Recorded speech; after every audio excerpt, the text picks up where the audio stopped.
د پروګرام ادبزار سره محمد علي جوهر ستاسو په درنه خدمت کې حاضر دی. قدرمنو نن یو ځل بیا په پروګرام ادبزار کې موږ سره مېلمه دی مومن خان. مومن خان څنګه یې طبیعت مو ښه دی؟ الله په دې ډېر ټیک ټاک حالات ښه دي؟ خیر دی بالکل. نو داسې تازه غون تصویرونه ته وایي نه بس د غزل مطلب ده چې زړه کې د چا سره نفرت نه لرم، زړه کې د چا سره نفرت نه لرم، رسوا په دې یم چې دولت نه لرم. ډېر ښه ډېر اعلی. زړه کې د چا سره نفرت نه لرم، رسوا په دې یم چې دولت نه لرم.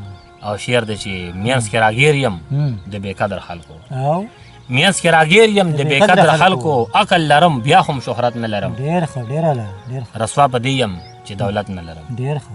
او ولې خفه شوې ما رښتیا وویل، ولې خفه شوې ما رښتیا وویل، اشنا دروغ ویل عادت نه لرم. ډېر ښه. رسوا په دې یم چې دولت نه لرم. ډېر ښه ډېر اعلی.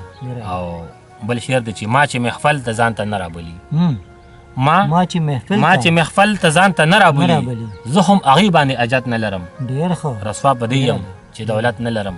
ډېر زبردست. او مقطع ده چې سر چې د بل په مخ کې ټیټ یوسمه، سر چې د بل په مخ کې ټیټ یوسمه، زه مومن خان دا یو عادت نه لرم. ډېر ښه ډېر رسوا په دې یم چې دولت. دا مکتبه راته یو ځل بیا وایي. ډېر زبردست. مننه جي. سر چې د بل په مخ کې ټیټ یوسمه، سر چې د بل په مخ کې ټیټ یوسمه، زه مومن خان دا یو عادت نه لرم. ډېر ښه. رسوا په دې یم چې دولت نه لرم. ډېره زیاته مننه. رسوا په دې یم چې دولت نه لرم. قدرمنو نن تاسو پروګرام ادبزار کې د مومن خان مومن تازه شعرونه واورېدل.